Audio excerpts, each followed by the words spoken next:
The LinkedIn Podcast Network is sponsored by TIAA. TIAA makes you a retirement promise, a promise of a guaranteed retirement paycheck for life. Learn more at TIAA.org/promises pay off. LinkedIn presents.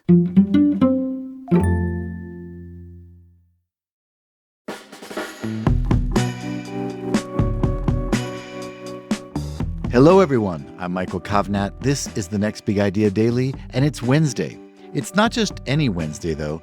Today is Juneteenth, a federally recognized holiday as of 2021, celebrating the end of slavery in the U.S. and honoring the checkered progress toward equality made since then. To recognize the day, I thought we'd hear some big ideas from the new book, Legacy, A Black Physician Reckons with Racism in Medicine by Uche Blackstock. Uche is from a medical family. She, her mother, and her sister are all doctors, even though only about 2% of physicians in the country are African American women. She's also the founder and CEO of Advancing Health Equity and a former associate professor in the Department of Emergency Medicine at NYU. Here she is to share some key insights from her book.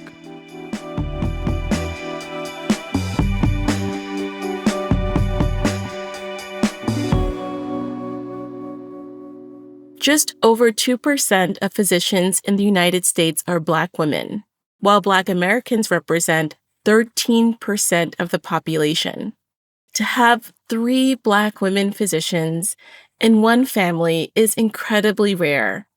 And then to be part of the first Black mother-daughter legacy graduates from Harvard Medical School is even rarer. I'm incredibly proud of our accomplishments. Even prouder of our mothers, given that she came from very humble beginnings, being raised by a single mother on public assistance and having never met a Black physician when she was a child. At the same time, it's frustrating that we are still celebrating firsts at this point in history.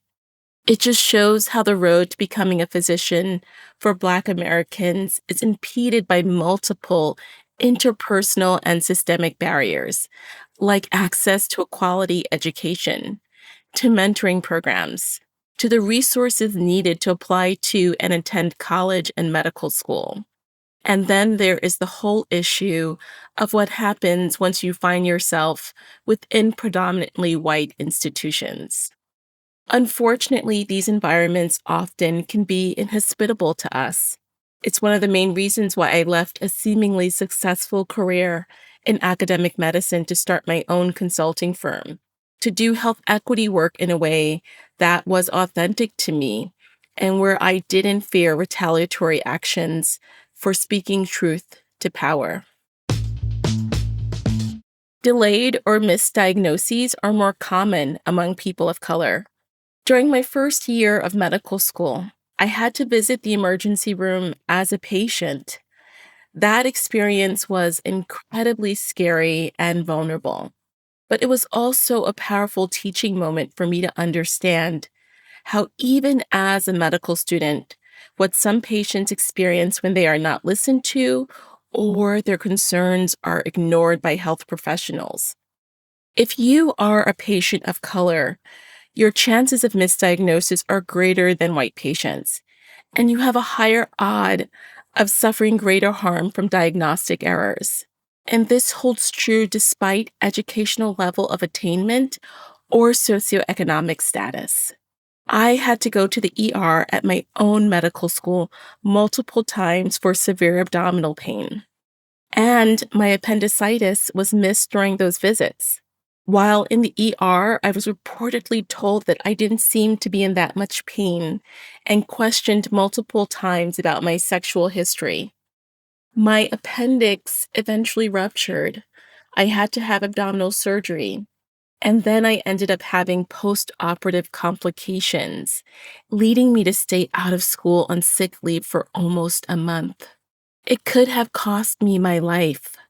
From that experience, I learned how important it is for me and all health professionals to actively listen to our patients and to take their concerns seriously. There are historical reasons why Black patients face multiple barriers when it comes to receiving care. There are very deep historic and systemic roots to how Black patients are treated in our healthcare settings. These roots stretch back to slavery, a societal institution that was falsely based on the notion that Black people were biologically inferior to other races. Enslaved Black people were experimented on without their consent and traumatized during slavery to help the medical establishment make important discoveries that benefited all of society. They were often put on display in medical school lecture halls, and even textbooks included myths that Black people were biologically different. Those notions and myths have been perpetuated for centuries and still infiltrate our medical education curriculum.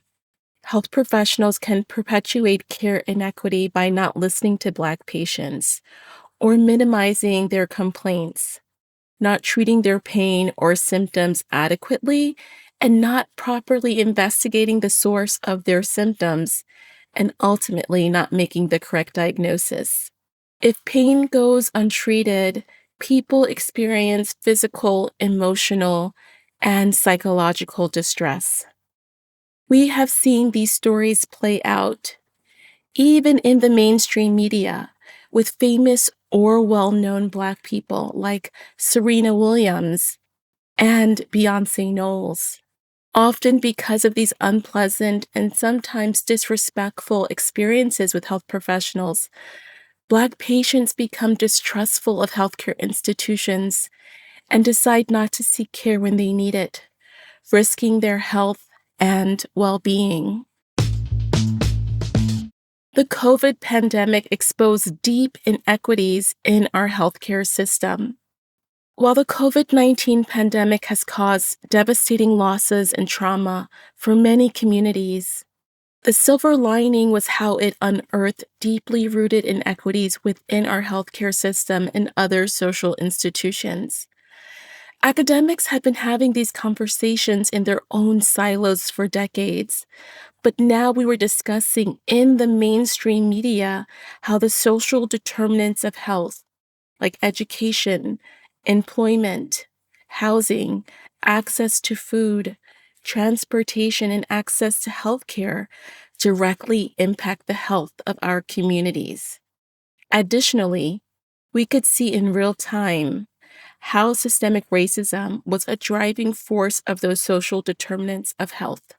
For example, I knew in March 2020 that Black communities and other communities of color would be disproportionately impacted because we lived in chronically disinvested communities due to historically racist practices and policies. Black people are more likely to be service workers and essential workers because of occupational segregation, placing us at higher risk of being exposed to the virus. We are less likely to have access to employer-sponsored health insurance, paid sick and family leave, and culturally responsive care.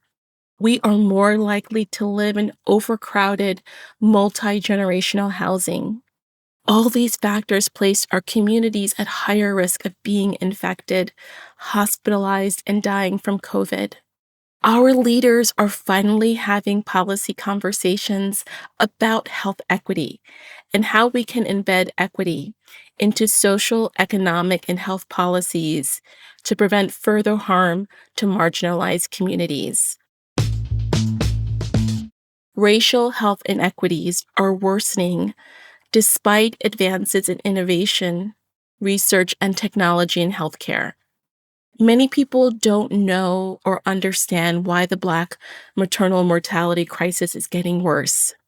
Black birthing people are 3 to 4 times more likely to die from pregnancy-related complications than their white counterparts, or why Black babies are more than twice as likely to die in their first year of birth than white babies. A wider disparity now than 15 years before the end of slavery. The answer is simple: interpersonal and systemic racism.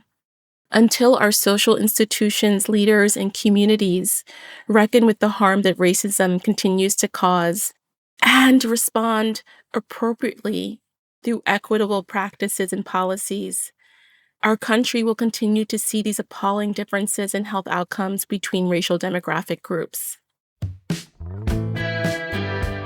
Okay, that's our show for today. Before I go, I wanted to remind you that the Next Big Idea Club has a box subscription service. That's where our curators Malcolm Gladwell, Susan Cain, Adam Grant, and Daniel Pink choose the best new books, 2 books every quarter, and we send them right to your door. You'll also get beautiful video and audio e-courses, exclusive content, and invitations to special events. Check it all out at nextbigideaclub.com and use the code DAILY for a special discount. I'm Michael Kovnat. See you tomorrow.